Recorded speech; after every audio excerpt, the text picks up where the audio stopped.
دوستو، میں نے آپ کے سامنے قرآن مقدس کی جو آیت تلاوت کی ہے، آیت کریمہ کا ترجمہ ہے۔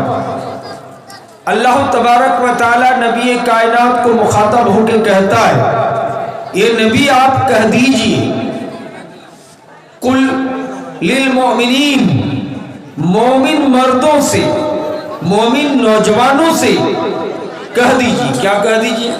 یغضوا من ابصارہم، کہ وہ اپنے نگاہوں کو پست رکھ، نیچا رکھ۔ یہ آیت کریمہ اس بات پر دال ہے کہ عورتوں کو، لڑکیوں کو پردے میں تو رہنا ہے ہی، مردوں کو بھی نگاہوں کو پست رکھنے کے لیے نیچا رکھنے کا حکم دیا جا رہا ہے۔ دوسری آیت، نبی کو مخاطب ہو کر کہا گیا کہ نبی آپ کہہ دیجئے مومنہ عورتوں سے یغضضن من ابصارہن، کہ عورتیں اپنے نگاہوں کو پست رکھ، جھکا کے رکھ کے دیکھے نہیں۔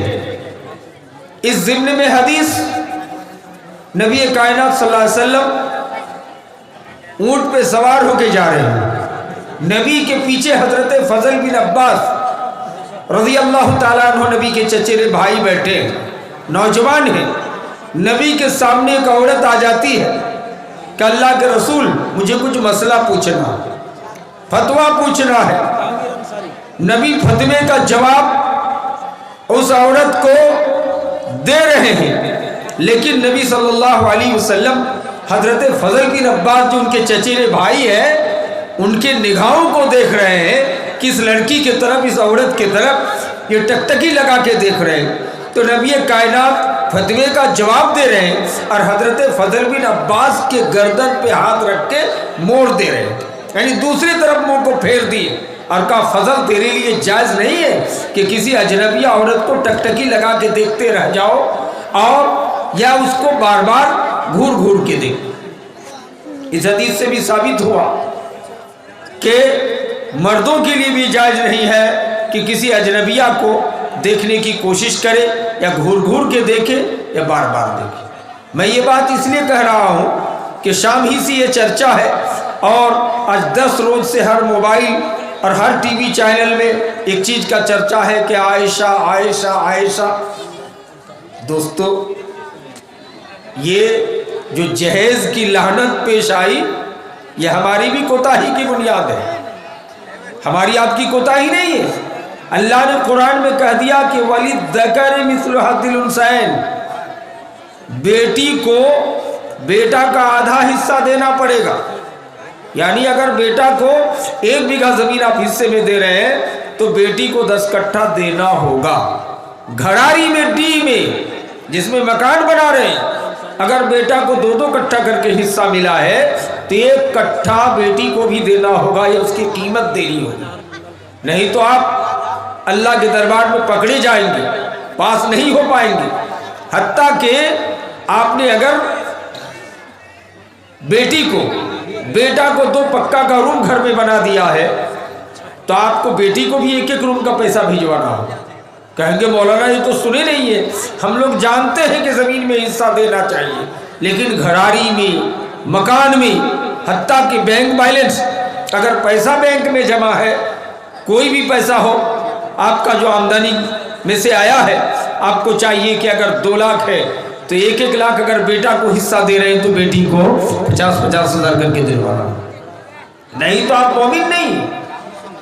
تو ہم نے زمین میں حصہ دینا، شریعت کو، اس سنت کو پامال کیا ہے۔ ایک سنت کو مٹانے کی وجہ سے، اس پر عمل نہ کرنے کی وجہ سے آج جہیز کی لعنت پیش آ گئی، جہیز پیش آ گیا۔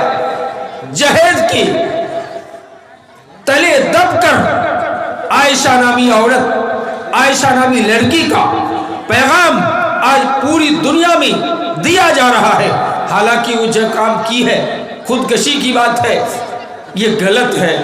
اس کو کوئی دوسرا سسٹم اختیار کرنا چاہیے تھا، لیکن اس نے خودکشی کر لی۔ آپ جانتے ہیں کہ اپنے آپ کو جان دینے والا، اس کا جنازہ بڑے بڑے صحابہ کرام اور نبی صلی اللہ علیہ وسلم بھی پڑھنے کے لیے تیار نہیں تھے، نہیں پڑھے ہیں، تو یہ کوئی اچھا کام نہیں ہے۔ بہت سے لوگ ہیں کہ زندگی سے اکتا گیا تو پوائزن کھا لیا، زہر پی لی۔ میری مائیں آج سب اردو سمجھتی ہیں، اور میرے نوجوان دوستوں آپ سمجھ رہے ہیں کہ ہم اپنے آپ بدن پہ آگ لگوا لیں گے، مر جائیں گے، زہر پی لیں گے، پوائزن کھا لیں گے تو ہم اچھا کام کر لیں۔ نہیں، آپ جہنمی ہو سکتے ہیں۔ یہ اللہ کی مرضی پر ہے، جنت و جہنم الگ بات ہے، لیکن شرعی اعتبار سے آپ پاپی ہو گئے، جہنمی ہو گئے۔ حدیث میں ہے کہ قیامت کے میدان میں یہ لایا جائے گا تو ان کے ہاتھ میں زہر کی پیالی، جو اپنے کو چاقو مار لیا ہوگا تو وہ چاقو مارتے ہوئے آئے گا۔ عائشہ نامی لیڈیز قیامت کے میدان پہ لایا جائے گا جیسے کہ وہ پانی پہ ڈبکی لگا کے اپنے آپ کو خودکشی کر لی ہے، ویسے ہی قیامت کے دن اللہ منظر پیدا کر دے گا اور سب حاضر کی جائیں گے اللہ کی طرف۔ یہ اچھا کام نہیں ہے۔ آپ بھول گئے یہ کون سی قربانی ہے عائشہ کی؟ آپ بھول گئے حضرت سمیہ رضی اللہ تعالی عنہ حضرت عمار کی ماں ہے۔ کفار و مشرکین نے چاروں طرف سے چیلنج کر رکھا ہے۔ حضرت سمیہ کے سامنے ابو جہل جیسے آدمی جو مرکبی جہل تھا تلوار لے کے کھڑا ہے، کہا سمیہ صرف محمد کا کلمہ چھوڑ دو، نبی کا کلمہ پڑھنا چھوڑ دو، تمہیں معاف کر دیا جائے۔ حضرت سمیہ کو دائیں پیر ایک اونٹ سے، بائیں پیر ایک اونٹ سے باندھ کر کے اس کو چیر دیا گیا۔ کتنی بڑی قربانی پیش کی۔ فرعون کی بیوی جو پوری دنیا کو فرعون نے خدا منوا لیا تھا، سب لوگ سجدہ کر رہے تھے، لیکن فرعون کے گھر میں فرعون کی بیوی حضرت آسیہ علیہ السلام اس کو سجدہ کرنے کے لیے تیار۔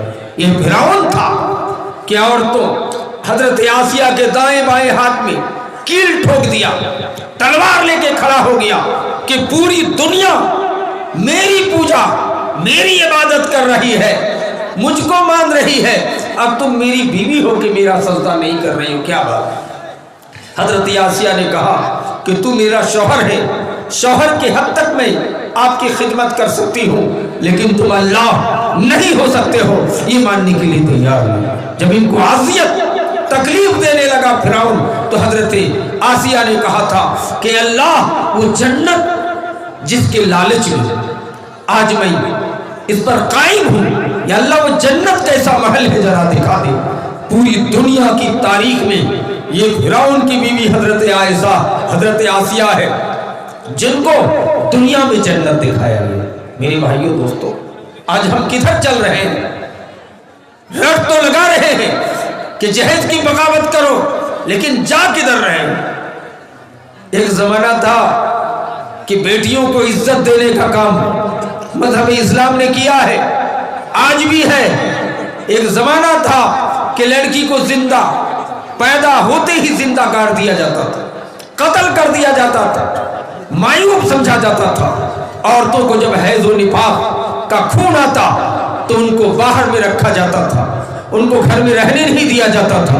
میری مائیں آج مسلم ہو کر کے غیر مسلم لڑکوں کے ساتھ بھاگنے پر مجبور ہو رہی ہو۔ کیا تم اسلام بھول گئے ہو؟ اسلام کو چھوڑ دیے ہو کہ جس اسلام نے تمہیں زندہ رہنے کا حق دیا ہے؟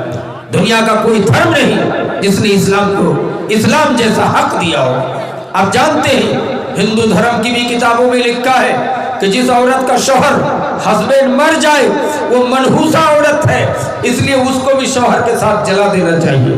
یہ وید و پران مہابھارت ہندو دھرم کی کتاب میں لکھا ہے۔ اس لیے شریمتی اندرا گاندھی جو بھارت کی مشہور پردھان منتری تھی، جب اس کا شوہر کا انتقال ہو گیا تو ان کو بھی جلانے کی بات آئی تھی۔ شریمتی اندرا گاندھی بھاگ کر ہندوستان آئی تھی اور اس زمانے میں اعلان کی تھی کہ دنیا میں اگر کوئی اتم دھرم ہے تو مذہب اسلام ہے کہ اگر کسی عورت کا شوہر مر جائے، اگر وہ جوان ہو، چاہے تو کسی دوسرے مرد سے شادی کر سکتی ہے۔ اسلام نے عورت کو یہ اونچا مقام دیا، آج یہ عورت کو مقام دلانے چاہیے۔ دوستو، دنیا میں کون ایسا دھرم ہے جس میں لکھا ہوگا کہ جس نے 3 بیٹی کو پڑھایا لکھایا اور کسی اچھے گھرانے میں شادی کرا دی تو اس بات کے لیے جنت واجب ہے؟ نبی کائنات صلی اللہ علیہ وسلم نے جب یہ اعلان کیا کہ جس نے 3 بیٹی کو پالا پوشا، اچھی تعلیم و تربیت دی، اس باپ کے لیے جنت واجب ہے۔ یہ سننا تھا کہ مسجد کے کونے میں بیٹھ کر حضرت قیس بن عاصم رضی اللہ تعالی عنہ رونے لگے، حضرت ابو درداء رونے لگے۔ حضرت قیس بن عاصم کیوں رونے لگے؟ پہلے یہ مشرک تھا، کافر تھا، اسلام نہیں لایا تھا۔ کون؟ قیس بن عاصم۔ اور ابو درداء بھی پہلے اسلام نہیں لائے تھے، دونوں رونے لگے۔ امام کائنات نے پوچھا کہ قیس بن عاصم، میں نے تم سب کو کوئی غلط پیغام تو نہیں دیا؟ میں نے یہ حدیث سنا ہے کہ جس نے 3 بیٹی کو بہتر طریقے سے تربیت دی یا تینوں بیٹی کی شادی کرا دی، اس بیٹی کے باپ کے لیے جنت واجب ہے، جنت کی بشارت دی ہے۔ لیکن کیا بات ہے قیس تم رو رہے ہو؟ کیا بات ہے ابو درداء رو رہے ہو؟ حضرت قیس بن عاصم اور رونے لگے، کہنے لگے آقا میں اس لیے رو رہا ہوں کہ اللہ کے رسول میں تو اسلام قبول کر لیا ہوں، آپ نے بیٹی کی عورتوں کا اونچا مقام بتایا ہے اور دیا ہے، لیکن اللہ کے رسول وہ ایک زمانہ تھا کہ جب میں مشرک تھا، اپنی بیٹی کو زندہ گاڑنے کے لیے جنگل کی طرف لے گیا تھا اور اس بیٹی کو گاڑنے کے لیے گڈھا کھود رہا تھا، اور وہ بیٹی میرے کپڑوں کو جھاڑ رہی تھی۔ کہا کہ ابا اتنی تیز دھوپ ہے، اتنی محنت کر کے یہ کیوں گڈھا کھود رہے ہو؟ آپ کا کپڑا گندا ہو گیا۔ حضرت قیس بن عاصم کہتے ہیں کہ اللہ کے رسول میں مشرک تھا، دل سنگ ہو گیا تھا، پتھر کی طرح سے ٹائٹ ہو گیا تھا۔ جس بیٹی کو گاڑنے کے لیے میں لایا ہوں وہ بیٹی میرے کپڑوں کو جھاڑ رہی ہے، پھر بھی رحم نہیں کیا۔ وہ بیٹی میری پیشانی سے پسینے کو پوچھ رہی تھی کہ ابا آپ پسینہ پسینہ ہو گئے، اتنی محنت و مشقت کیوں کر رہے ہیں؟ بیٹی کو پتہ نہیں ہے کہ اس قبر میں، اس گڈھے میں مجھے کو زندہ گاڑا جائے۔ حضرت قیس بن عاصم کہتے ہیں آقا میں مشرک تھا، میں ہندو تھا، اسلام قبول نہیں کیا تھا، رحم نہیں کیا، اپنی معصوم بیٹی کو زندہ گاڑ دیا، ٹھیک سے مٹی دے بھی نہیں سکا، بھاگا۔